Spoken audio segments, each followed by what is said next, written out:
morning. Hope you're having a great day. This is Jim McKinnon and Kim with Money Management Inc. We're going to do something a little different today. I hope it's going to be fun to you.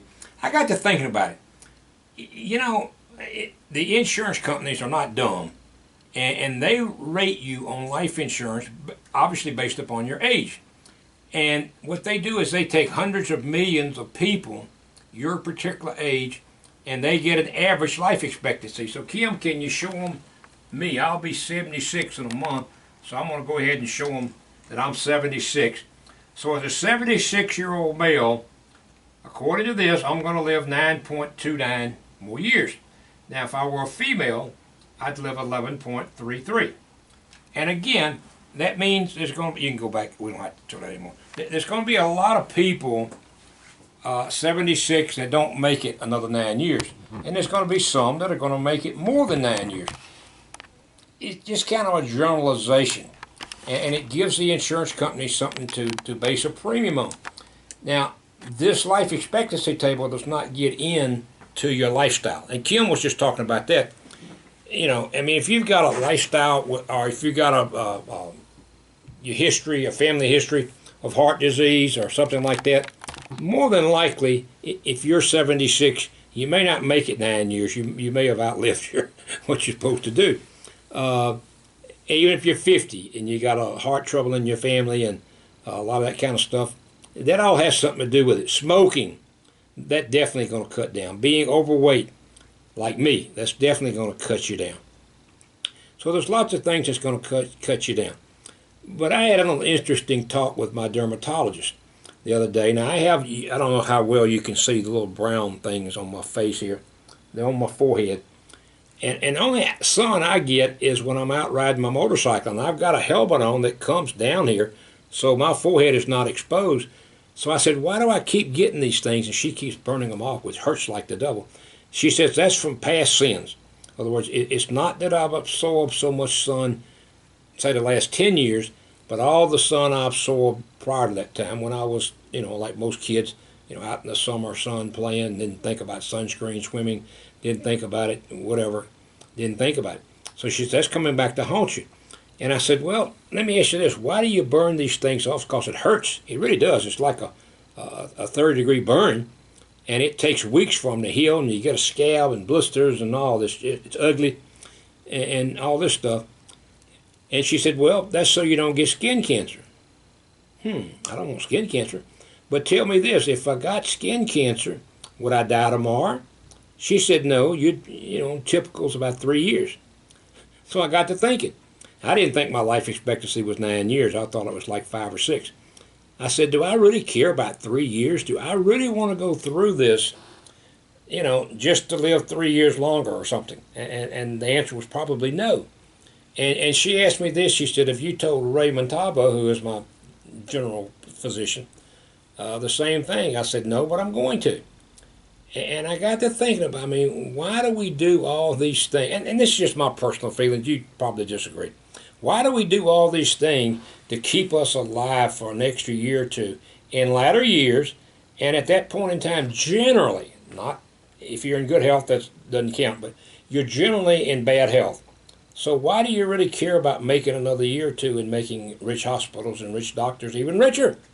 That's not my goal in life. And I'm a financial advisor. I handle people's money. I can't tell you.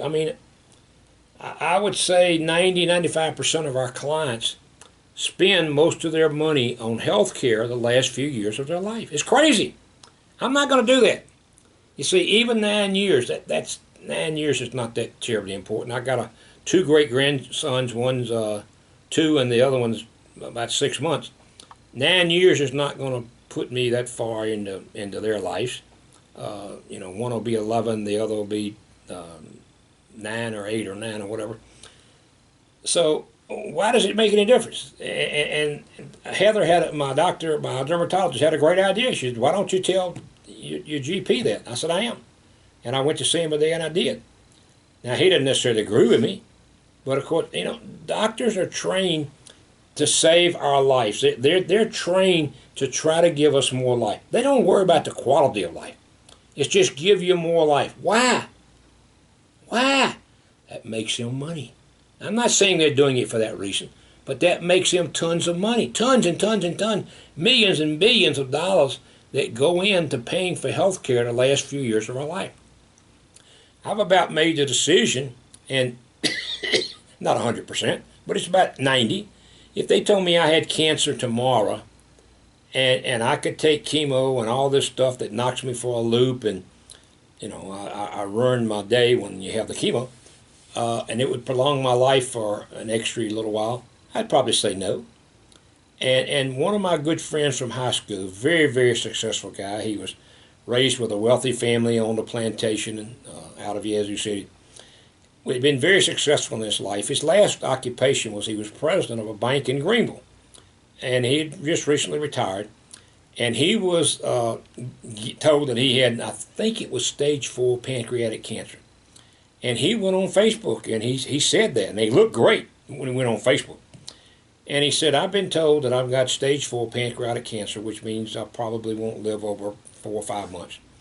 And he said they told me I could take chemo and radiation, and it would probably prolong my life by about 1 day for every day that I had this chemo and radiation, which totally knocks you for a loop. I mean, you can't do anything a lot of times. A lot of times it does. So he said, I've made the decision. I'll just take whatever time I got left and have as good a quality of life. And he did. And he did die within 6 or 7 months. But he died on his terms. That's the way I want to die. I want to die on my terms. You see, nobody knows when I'm going to die except God. And God's not going to send me an email. And He's not going to send you one. Hey, Kim, you're going to die June 13th, 2030. Not going to happen. But I just want to live as quality of life as I can for as long as I can.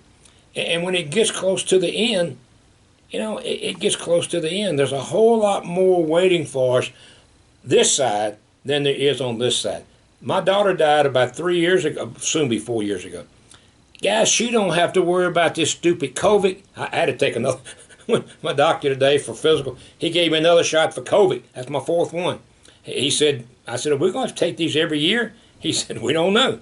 But I'm taking all they'll give me. I'm doing the best I can. My daughter doesn't have to worry about that. She doesn't have to worry about cancer. Doesn't have to worry about a bad hair day. Doesn't have to worry about food prices going out of the wazoo, or car prices going. She doesn't have to worry about any of that. She doesn't have to worry about any of that. So is that such a bad deal? Anyway, just a little something to think about. You'll probably disagree with me. Hey, send me something and say, I totally disagree with you. You're an idiot. Or, hey, I agree with you. Maybe you got something. Hey, thanks for watching. Hope you have a great day.